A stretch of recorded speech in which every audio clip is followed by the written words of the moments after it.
ஒரு கழுதையின் கதை. ஒருவருடைய இயல்பை புரிந்து கொண்டுதான் நன்மையை கூட செய்ய வேண்டும்.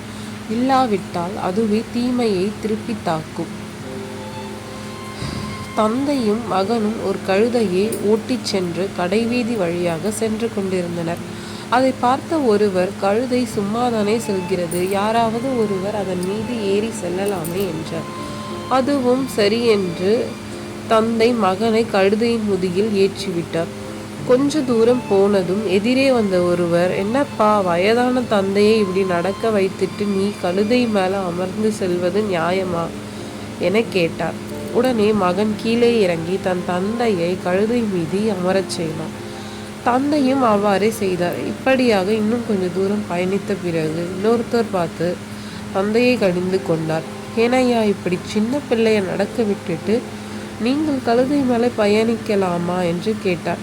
தந்தையும் மகனும் யோசித்தனர். இப்படி சொல்கிறார்களே, என்ன செய்வது என்று பலவாறாக யோசித்து முடிவில் 2 பேருமே ஏறி செல்வோம் என கழுதையின் முதுகில் ஏறிக்கொண்டனர். 2 பேருமாக கழுதையின் மீது அமர்ந்து செல்வதை பார்த்த சிலர், அடக்கொடுமையே, இப்படி இந்த வாயில்லா பிராணியை துன்புறுத்துகிறார்கள், இவர்களுக்கு இரக்கமே இல்லை என்று கூறினார்கள். மனம் குழம்பி போன தந்தையும் மகனும் கழுதையை விட்டு இறங்கியதோடு இல்லாமல் இருவருமே சேர்ந்து கழுதையை தூக்கி தோளில் சுமந்தபடி நடக்கத் தொடங்கினர். இதை கண்டிருந்தும் அங்கிருந்தவர்கள், இப்படியுமா முட்டாள்கள் இருப்பார்கள் என கூச்சலிட்டு நகைக்கவும், அரண்டு போன கழுதை கீழே குதித்து அவர்களையும் கீழே தள்ளிவிட்டு ஓட்டம் எடுத்தது.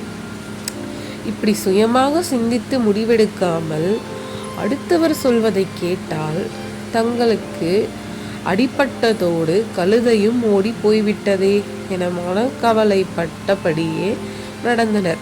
இதன் நீதி, மற்றவர்களுக்காக வாழக்கூடாது.